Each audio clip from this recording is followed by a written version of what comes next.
"You saved me, Tamar," as Ezekiel tore the arrow from the rawhide bracer on his forearm. He dragged her behind a granite outcrop before the dust swallowed the shooter, but she did not ask whether he was hurt. She stared at the iron point that had missed her throat. "And what do I owe you?" The question struck harder than the arrow. Ezekiel kept his body between Tamar and the vineyard slope, while the wind drove grit against the rock. Somewhere beyond the moving wall of dust, a man was retreating through the sage. Every instinct from Ezekiel's years as a scout told him to pursue.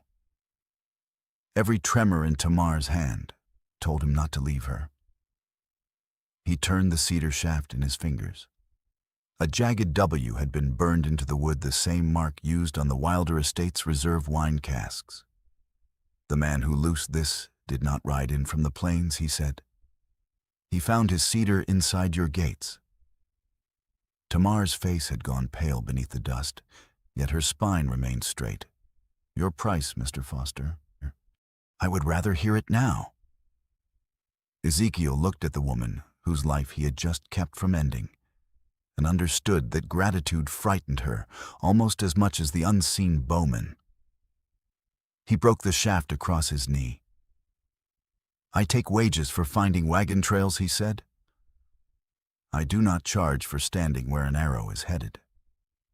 Her gaze followed the two pieces as they fell.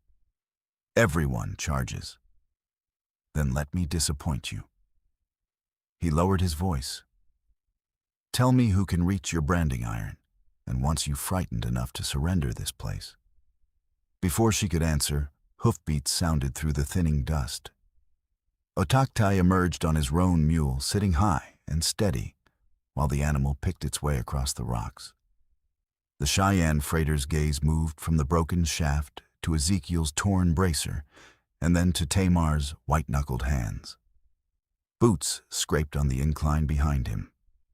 Marcus Kessler, the Wilder foreman, hurried up from the pressing yard, his broad face red with exertion. "Miss Wilder." He pointed at the arrow near Ezekiel's boot. "I warned you what happens when drifters and outsiders are brought onto this land before harvest." Ezekiel rose without haste. He released Tamar's hand so she could stand by herself, then tossed the branded half of the shaft at Marcus's feet. "The shot came from the east ridge," he said. "Otaktai rode from the south road. Unless his mule has learned to fly, you have accused the wrong man." Marcus's eyes dropped to the W. Only for a heartbeat, but Ezekiel saw it. Tamar dusted her skirt and faced the foreman. "We are returning to the yard. No one leaves the estate until I have counted the hands and checked the tool shed." Marcus opened his mouth. "That was not an invitation to advise me," she said. The pressing yard held the day's heat between rows of oak casks and the stone wall of the main house. Catherine Newell, the cook, pushed Ezekiel onto a bench beside the outdoor kitchen and cut away the damaged rawhide. The iron point had pierced the bracer and scored a shallow line across his forearm. "You have more luck than sense," Catherine said, washing the cut with whiskey. "My sense has always been too slow to be useful. Hold still before I improve it with a spoon." Across the table, Tamar watched from beside her ledger. She had already counted every hand in the yard twice. Now she set down a leather purse with a "For the ruined bracer and your quick action." Ezekiel pushed it back. Her jaw tightened. "I prefer balanced accounts. I prefer honest wages.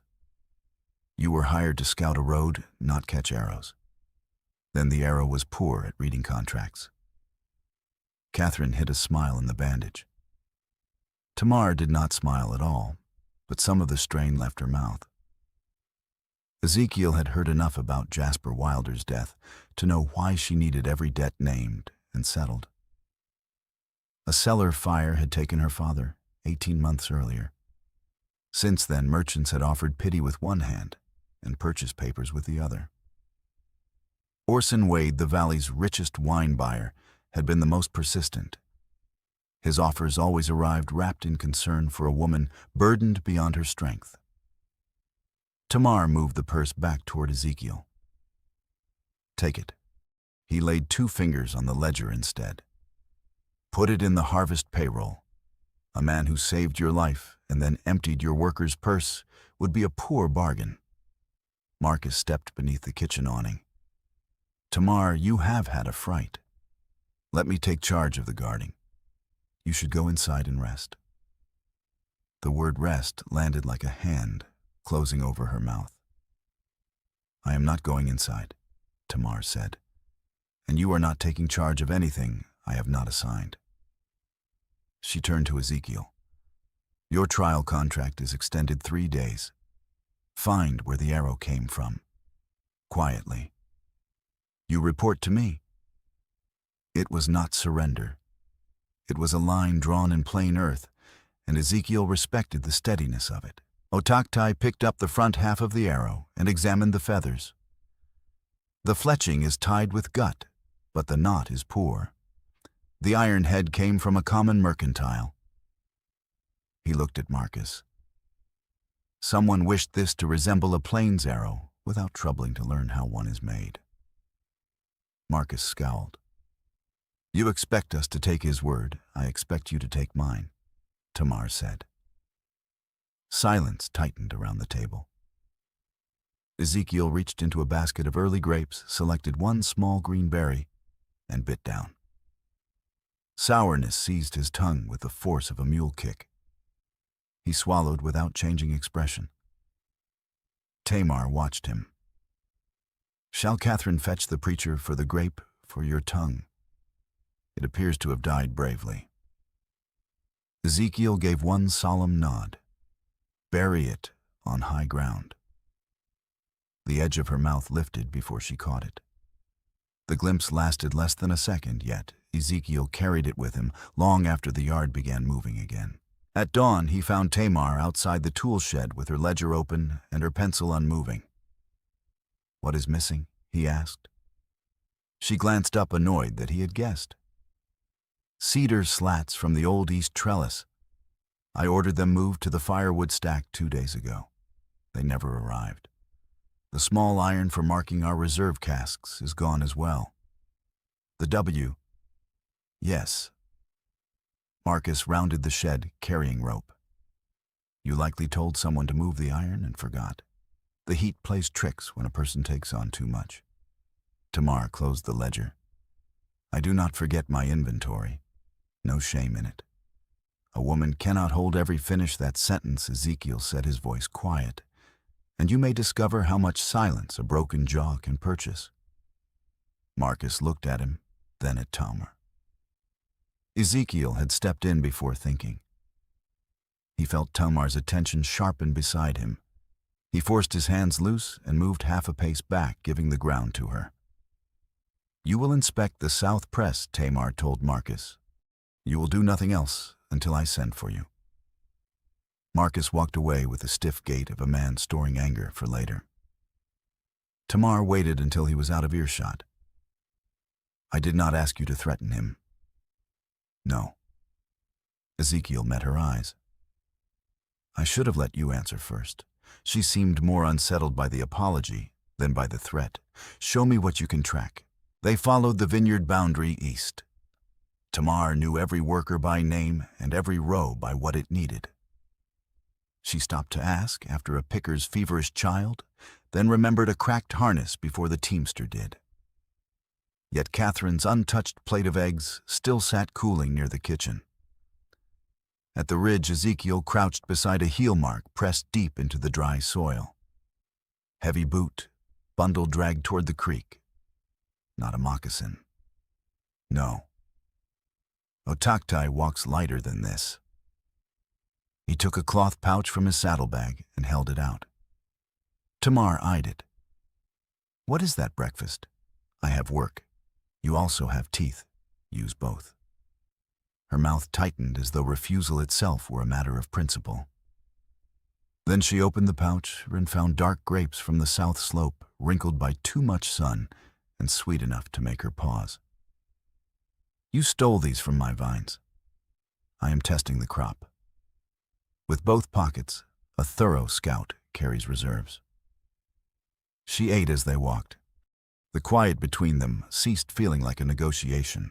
The tracks ended at the lower irrigation gate. Its iron pin had been pulled, sending water uselessly down the wrong ditch. Below them, the leaves on 2 long rows had already begun to curl. They want the lower vines to fail, Tamar said. Then Wade will return with another offer and speak of mercy. They want you to doubt your own hands before anyone else doubts them. Ezekiel looked back toward the estate. A frightened owner sells cheaply. A weary one lets a foreman choose for her. Her gaze remained on the dry rows. The first wagons leave in 2 days. Rain is coming. If they do not reach the railhead before the road softens, the dark grapes will spoil. I must ride the canyon today. I am coming. His first answer rose at once no. She was still a target. The canyon offered ridges enough for 10 bowmen. Then he remembered her hand on the ledger, the purse, and the way Marcus used concern as a bridle. All right, he said. We ride in 10 minutes. The lower canyon trail ran through loose shale and hard turns above a dry creek bed. Ezekiel rode a buckskin. Tamar handled a spirited roan mare with firm, economical hands. The wagons will slide here, she called it a washed-out descent. Locked wheels will bruise the fruit. The upper ridge is smoother, Ezekiel said, but the wagons would stand against the sky. I will not ruin half the crop because a coward hides in brush. A jackrabbit burst from the sage. Tamar's mare shied toward the drop. Ezekiel spurred forward and reached for her reins. He never touched them. Tamar tightened her knees, gave a sharp 2-note whistle, and drew the mare's head around with steady pressure. The animal stopped trembling, but obedient. Ezekiel let his hand fall to his saddle horn. The old instinct in him hated the delay between danger and proof of safety. It had ruined more than sleep. It could ruin this too if he let it. My father taught me that whistle, Tamar said, catching her breath. You were going to take my reins. Yes. Do you intend to apologize every time you almost take command? No. I intend to learn faster. He looked down the trail. What do you want me to do? The question surprised her. I want the lower route, she said. We will double the brake blocks and reduce each load by 2 baskets. Ezekiel studied the grade. That will cost another wagon. It will cost less than crushed grapes. Then the lower route. When they returned, Otakte was brushing his gray-led mule. The animal waited until Ezekiel passed, then stretched its neck and tore the red bandana from his throat. Ezekiel stared as the mule began chewing. Otakte did not look up. He eats the possessions of men who speak too little. That cloth has heard more sense than most men. Then he will gain wisdom. Tamar's laugh escaped before she could stop it. It was warm, low, and startled by its own existence. Ezekiel turned toward her. Dust streaked one cheek. A loose strand of hair had caught against her mouth. For one dangerous instant, he wanted to reach over and free it. He kept his hand on his saddle horn. He wanted her laughter more than he had any right to want it. More troubling still, he wanted to be the man she did not have to guard herself against afterward. Marcus's voice carried from the porch before the warmth could settle. Miss Wilder, the men are asking whether anyone is leading this harvest. The water fails, the trellis vanishes, and you spend your day riding alone with a hired stranger. Workers turned from the supper tables. It was not a question. It was a public attempt to make her smaller. Ezekiel stepped forward, anger bright and immediate. Tamar caught his wrist. Do not, she said under her breath. If you answer for me, he proves his point. The restraint cost Ezekiel. The tendons in his wrist stood hard beneath her fingers, but he stopped. Tamar walked into the center of the yard. Every hand who finishes this harvest will be paid in silver as promised. Anyone who believes Marcus speaks for this estate may collect what he has earned tonight and leave with him. No one moved. One old picker lifted his cup toward her. Another returned to his beans. The yard resumed its noise, one small sound at a time, and Marcus stood on the porch with no army behind him. Ezekiel had faced rifles with less effort than it took to remain silent. Yet when Tamar released his wrist, he knew the silence had protected something his fists could not, her authority in front of her own people. That evening, he checked the wagon rigging in the barn. Tamar entered carrying linen and a tin of pine salve. "Catherine says you have not changed the dressing." Catherine says many things with a spoon in her hand. "May I see the wound?" The request was careful. Not payment. Not obligation. Ezekiel rolled up his sleeve. Tamar cleaned the cut and wrapped it with the same attention she gave her ledgers. Her fingers were cool against his skin. He could smell crushed grapes and wood smoke in her hair. The barn seemed suddenly too quiet. "You pull that tighter," he said, "and I will confess to crimes not yet committed. It may keep your hand from stealing reins. My hand has been warned." She tied the linen and did not move away at once. "Why did you become a scout? Because roads ask fewer questions than people." "That is not an answer. It is the one I have." Her eyes rested on him for another moment. Then she gathered the salve. For now. After she left, Ezekiel remained beside the wagon, long enough for the lantern flame to shrink. He had spent years arranging his life, so no one could ask him to stay. Tamar had not asked. That was precisely why the thought had begun to trouble him. The following afternoon, a violent dust whirl crossed the ridge and struck the pressing yard. Tarps snapped, baskets rolled. Autoctay's lead mule reared, broke a tie rope, and drove the team toward the drop beyond the cask shed. Ezekiel ran for the halter. He caught the leather and dug in his heels as the mule dragged him through the dirt. Ezekiel let go. Tamar shouted. He pulled harder. The animal thrashed, maddened by the pressure. In his mind, another horse screamed on a Nevada slope, and his younger brother vanished beneath its weight before Ezekiel could reach him. Then Tamar ran past. She seized a burlap weighing sack, flung it over the mule's head, and held it tight. Blinded, the animal stopped. The team bunched behind it. The wagon's front wheel halted a handspan from the edge. The dust moved on. Ezekiel released the halter. His hands shook so hard he could not close them. He shoved them against his thighs. Catherine hurried across the yard. "Merciful heaven. You went at that beast the same fool way you went after your brother's horse." Tamar looked from Catherine to Ezekiel. He saw understanding arrive and hated how bare it left him. "I had the mule," Tamar said quietly. "I know." His voice scraped. "I could not bear waiting to learn whether you did." She held the sack against the animal's face until its breathing slowed.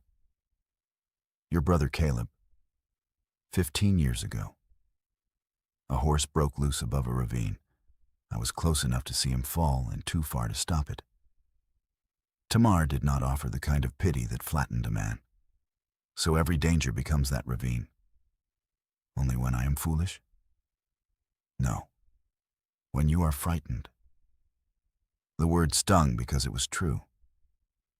Ezekiel looked at the wagon wheel near the edge, then at her steady hands on the mule. "You did not need me to drag it down. I needed you to hear me when I told you to let go." He nodded. "I hear you now." The confession was small, but it altered the ground between them. "The harvest begins the day after tomorrow," he said. "I can guide the wagons. You decide where I ride and what I touch.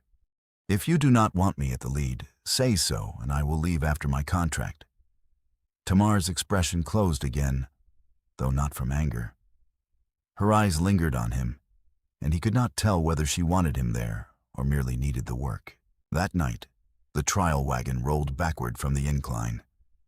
Its brake pin had been removed. The wagon broke against the rocks below, and 12 baskets of early grapes burst beneath the wheels. Ezekiel found the boot marks by lantern light, heavy soles, the right heel worn low. Marcus's boots. He should have gone to Tamar.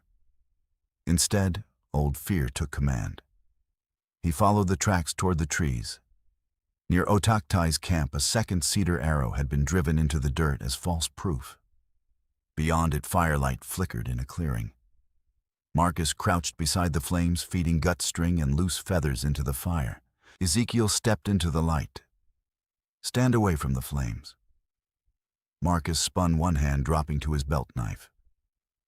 "You do not belong here. She is a girl playing at a man's work. I am showing her what happens before she ruins us all. You drained her water. You destroyed her wagon. You loosed an arrow at her throat." Marcus's mouth twisted. The shot was meant to frighten her. An iron point does not know the difference. Marcus drew the knife. Ezekiel closed the distance before the blade cleared his coat. They struck the ground hard. Marcus slashed across Ezekiel's shoulder, then lost the knife when Ezekiel drove his forearm into the man's wrist. Rage narrowed the world to dirt breath and the memory of Tamar kneeling beneath the arrow. He pinned Marcus and raised his fist. "Ezekiel." Tamar stood at the edge of the clearing with a lantern. Otaktai was beside her, holding a length of rope. Ezekiel looked at her face and saw not fear of Marcus, but fear of what Ezekiel might decide in her name. His fist lowered. He rose and stepped back. Tamar came forward. "You followed him without reporting to me." "Yes." "You found proof and chose punishment before I knew either existed." "Yes." Marcus spat dirt. "He is worse than I am. At least I care what happens to this place." Tamar looked down at him. "You cared whether I obeyed you. That is not the same thing." She turned to Otaktai. "Bind him. At first light, take him to the sheriff in Sonoma. Bring the broken brake pin, both arrows, and the burned fletching." Marcus's face changed. "Tamar, listen. You tried to make me doubt my memory, my judgment, and my right to my own land. You will explain your concern to a judge." Otaktai tied Marcus's wrists and led him away. Only then did Tamar face Ezekiel. Blood darkened his torn shoulder. "You stopped when I called," she said. "But only after you had taken every other choice from me. He came after you. And you made that an excuse to become the only law in the valley." Her voice broke, then steadied. "I cannot keep a man close who mistakes fear for the right to choose for me." The words "keep a man close" struck deeper than anger. Ezekiel did not defend himself. She was right. The arrow had given him no claim. Neither had fear. "I will leave at dawn," he said. "Stay away until the harvest is done." He nodded. "As you say, Miss Wilder." He walked back through the vineyard without looking behind him. The wound in his shoulder burned less than the knowledge that she had wanted to trust him, and he had made trust feel like another form of surrender. At the creek the next morning, Ezekiel packed his bedroll. He had nearly tightened the last strap when Catherine rode up on a bay mare. "Miss Wilder has a message," she said. He waited. "She says the lead wagon leaves within the hour. She will hold the reins. She needs a tracker who can walk the team and obey 3 knocks." Ezekiel stared toward the distant vineyard gate. Catherine added, "She also said this is work, not forgiveness." I advised her that men understand shorter sentences, but she insisted. Wise woman. I was speaking of myself. Ezekiel mounted and rode back, but stopped at the boundary. He would not cross the gate because he had once been welcome. Tamar came down the road in her work skirt and broad straw hat. The master ledger was tucked beneath one arm. "I choose who guides my harvest," she said. "I am not asking you to take my place. I would not accept it. Otaktai favors the creek route. So do I. The wind is lower there, and last night's ground stayed firm. I will drive the first wagon. You will walk beside the led team. You will not touch the reins unless I ask." Agreed. When you see danger, Ezekiel rode beside the wagon. and struck the sideboard 3 times with his knuckles. Knock, knock, knock. "You break," he said. "I wait." Tamar answered with 3 knocks of her own. "You wait." The word carried more than trail scents. They rolled out beneath a gray morning sky. Tamar drove the heavy lead wagon. Ezekiel walked near the mules, close enough to guide and far enough to leave her hands unchallenged. Otakte, released from guarding Marcus after the sheriff's deputy met him on the south road, managed the rear teams. At the first steep turn, a wheel climbed a loose stone. Ezekiel raised his hand. Tamar stopped the team. He set an oak brake block beneath the wheel while the driver shifted the rock. Tamar looked down from the bench. Catherine's biscuits might have held. "I value my remaining teeth too highly to test one with a wagon." The wagon creaked forward. In the narrow pass, dust swept along the creek bed and the led mule sidestepped toward loose shale. Ezekiel's forearms tightened. The old urge to seize the bridle lifted his hand before he caught it against the wagon board. For one heartbeat, waiting felt like Nevada again. He drew a breath, found the firm line, and knocked 3 times instead. Tamar braked. Ezekiel kept his palm flat against the wood until she steadied the team, then signaled them forward. Restraint cost him, but it gave her room to trust him. They moved as one without surrendering the work that belonged to the other. At the last fork before a town, Otakte handed the rear team to an older driver and turned his mule toward the sheriff's office. The freight wagons continued to the railhead without him. By late afternoon, men gathered at the depot to watch the Wilder wagons arrive intact. Orson Wade stood beneath the awning in a dark coat, wearing the expression of a man who had expected failure and found punctuality offensive. Tamar climbed down from the lead wagon. Wade descended the platform steps and looked over the unbroken baskets. "A fortunate run," he said. "Fortune is not a business plan. When the rains come, you will still need a buyer with enough capital to carry your name through winter." "I would sooner trust the rain," Tamar said. A few railway men glanced away to hide their smiles. Wade's face hardened. Hoofbeats sounded from the town road. Otakte rode into the yard beside a sheriff's deputy. The deputy carried a folded statement while Otakte held the iron arrowhead wrapped in cloth. Wade's hand closed around his watch chain. Otakte dismounted and opened the cloth. Red sealing wax remains inside the socket, the same wax used on Wade's reserve casks. The deputy unfolded the statement. Marcus Kessler had confessed that Wade paid him to weaken the harvest-frightened Tamar into selling and leave signs pointing toward Otakte. Marcus claimed he had meant to shoot wide. Wade had supplied the sharp hunting point and told him that a harmless warning would not lower the estate's price. "You cannot take a man on the word of a dismissed foreman," Wade said. "No," the deputy replied. "But I can take you for questioning on his word the wax and the mercantile clerk who sold 6 hunting points on your account yesterday." Wade looked at Tamar. "You will still need a buyer, not one who mistakes hardship for permission." The deputy took Wade by the arm and led him toward the sheriff's wagon. A murmur moved through the rail yard. Wade's hired buyers stepped away. Men who had once lowered their voices when Tamar passed now removed their hats, and an independent merchant called to ask when the next Wilder load would arrive. The valley had not changed in one afternoon, but everyone could see that Wade's grip was breakable and that Tamar had never needed a man to break it for her.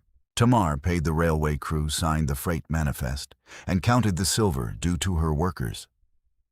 Then she gave Otakte a heavy purse in full view of the yard. "For the mules, the truth, and the miles," she said. Otakte weighed it once in his palm. "The gray mule requests a bandana as well. He may negotiate with Mr. Foster." "I refuse to bargain with thieves," Ezekiel said. Laughter moved through the workers. Tamar looked at him across the yard, and the noise seemed to fall away without the world turning unreal. He did not know whether she had called him back for one trial or something more. He would not turn hope into another claim. The contract was finished. He stepped toward her, then stopped at a respectful distance. "Tamar," he said, using her given name for the first time, "I know how to stand in front of danger. I am less practiced at standing beside someone without taking her place." Her eyes shone, though her voice remained steady. "Are you asking for another contract number?" He drew a breath that felt more dangerous than any canyon. "I am asking whether I may stay and learn. Not because you owe me. Not because you need saving.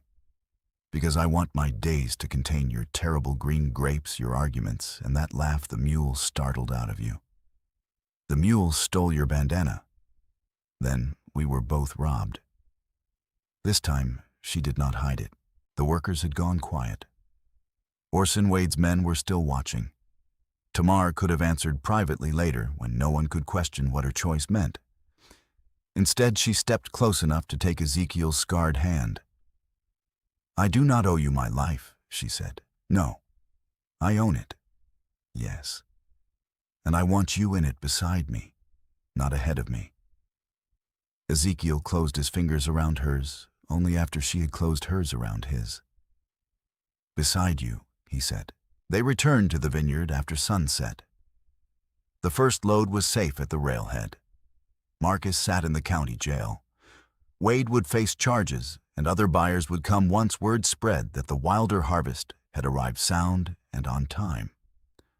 None of it promised an easy season. It promised only that Tamar would meet the season under her own name. In the pressing yard, workers ate stew beneath lantern light, while Catherine threatened anyone who insulted her biscuits. Otaktai's gray mule wore the surviving half of Ezekiel's bandana tied around its neck like a trophy. Tamar sat beside Ezekiel near the fire. His shoulder had been stitched by the railway doctor, and his arm rested in a sling he disliked on principle. She took the 2 broken halves of the first arrow from her pocket. For days they had meant death debt in every hand that might close around hers after offering help. She dropped them into the flames. The branded W blackened, curled, and turned to ash. "No debt," Tamar said. Ezekiel opened his uninjured hand on the bench between them. He did not reach. He did not hurry. Tamar placed her hand in his, not from fear, gratitude, or need, but with the particular steadiness of a woman choosing what no one could choose for her. "No debt," he agreed. "Only a life we choose together."